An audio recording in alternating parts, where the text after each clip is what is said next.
morning. Today is March 27th, and this is The View with Catherine Chang. Today's topic is Xi Jinping might influence Taiwan presidential election. Chairman of the U.S. House Committee on Foreign Affairs, Michael McCaul, said that Chinese President Xi may try to influence Taiwan's presidential elections. And if he fails, he may invade Taiwan. I do agree with McCaul that China tries to influence Taiwan's election. But the question is, how? Here are some points. A. U.S. House of Representatives Foreign Affairs Committee held a hearing on the budget for fiscal year 2024. Chairman Michael McCaul said that he personally believes that Chinese President Xi will try to influence Taiwan's January election. If it fails, then Plan B will be a blockade and an invasion. B. I can understand why Macau thinks that Chinese President Xi tried to influence Taiwan's election. China has done it before. Take the 2015 Xi-Ma meeting, for example. Chinese President Xi and former Taiwan President Ma met in Singapore to talk about the 1992 consensus. That was how China tried to influence the 2016 Taiwan presidential election. However, it failed. KMT lost the election and President Tsai of DPP, Democratic Progressive Party, won. See, such a coincidence. Former President Ma visits China today. We can see over here, this is Mr. Ma in the Taoyuan International Airport. Well, he is the first former Taiwanese president to visit China since the Civil War in 1949.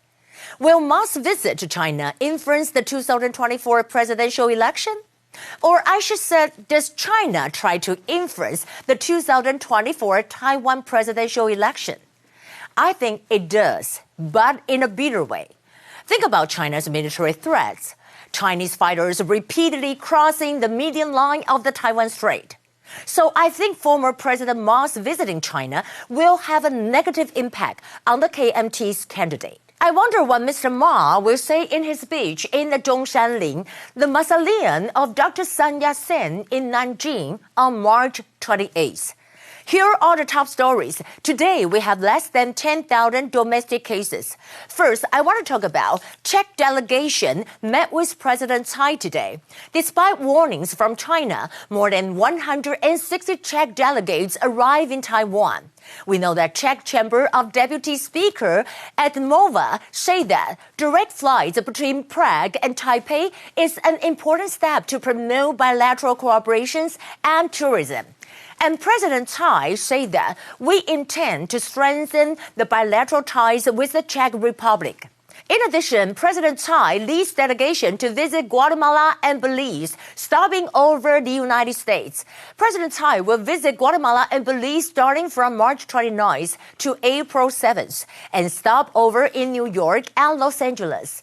President Tsai will meet with the U.S. House Speaker Kevin McCarthy in Los Angeles on April 5th. China has denounced Tsai's U.S. stopover, while the White House said this is an unofficial personal trip, and it is nothing new. Chinese Foreign Ministry spokesperson Wang Wanyi said that we strongly oppose the current Taiwan leader to sneak into the U.S. under any reason. A stopover in the United States is merely a breakthrough for promoting Taiwan independence. However, U.S. National Security Council Coordinator for Strategic Communications John Kirby said that there is no reason for China to overreact. Well, this is something that is commonplace and it has happened before and likely happen again. Also, Honduras established relations with China, cut ties with Taiwan. Honduras ended its 82 years relationship with Taiwan.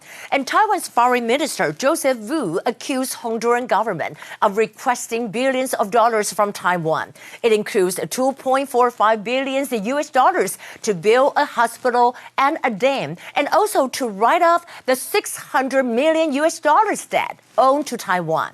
Taiwanese Foreign Minister Joseph Wu said that for interactions with non-diplomatic countries, the Ministry of Foreign Affairs has not ruled out any possibilities.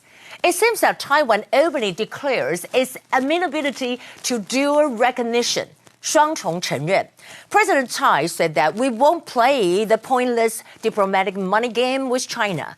At the same time, former Taiwanese President Ma visits China today, a day after Honduras switched tie from Taiwan to China. Former Taiwanese President Ma Ying-jeou started off his 12-day visit to China.